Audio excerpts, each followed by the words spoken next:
friends, today I am going to teach you a very beautiful love poem, An Epitaph, which is written by Walter de la Mera. Now, at first, I want to say something about the poet. Walter de la Mera was born in London. He lost his father at the age of 4, and that's why he had to move with his family to London. He was famous for his sensitive poem and supernatural poems. Queen Elizabeth II honored him for his poetry. He was a poet of children. As I am going to teach you an epitaph. Epitaph means the inscriptions on a tomb in the memory of the dead. जैसा कि इस कविता का शीर्षक ही है N एपिथेप, इसका मतलब होता है कि एक ऐसा मकबरा जो मरे हुए इंसान के लिए बना।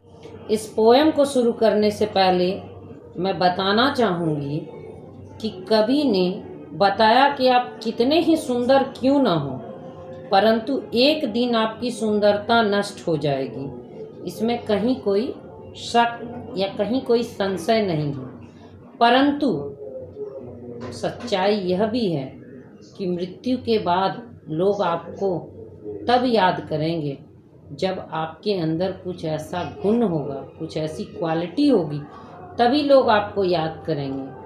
और यह कविता जो है एक लव पोएम है। वॉल्टर डी ले मेरा बता रहे हैं, इसमें बताना चाह रहे हैं कि अगर किसी को किसी से प्रेम होता है तो इस दुनिया में उसे अपने प्रेमी के अलावा पृथ्वी पर कोई भी सुंदर व्यक्ति नज़र नहीं आता है। वही कवि बता रहे हैं कि इनकी भी एक प्रेमिका है जो कब्र में लेटी हुई है और इनके अनुसार वो मर चुकी है, लेकिन वह हमेशा जीवित है इनके ख्वाबों में। इसलिए जो सच्चा प्रेम होता है किसी से, तो आदमी उसके तन की सुंदरता को नहीं देखता है, उसके मन की सुंदरता को देखता है। और एक प्रेमी के लिए उसकी प्रेमिका से सुंदर इस दुनिया में कोई नहीं होता है। अगर आपको किसी से प्रेम है, चाहे वो काली ही क्यों ना हो, अगर आपको उससे प्रेम है तो आपके सामने परी भी उतर जाएगी तो भी वह उतनी सुंदर नहीं लगेगी जितनी सुंदर कि आपको वह लड़की लगेगी जिससे आपको प्रेम है। तो कवि ने बहुत सुंदर से इस कविता में बताया, जिसका फर्स्ट लाइन है, here lies a most beautiful lady, light of step and heart was seen. कवि ने कहा, कवि उस औरत के कब्र के आगे जाकर बैठे हैं और वह बहुत दुखी हैं, रो रहे हैं, विलाप कर रहे हैं और रो रो करके वह बोल रहे हैं कि इस कब्र के अंदर जो है एक बहुत ही खूबसूरत महिला लेटी हुई है। वह महिला एकदम अभी शांत है,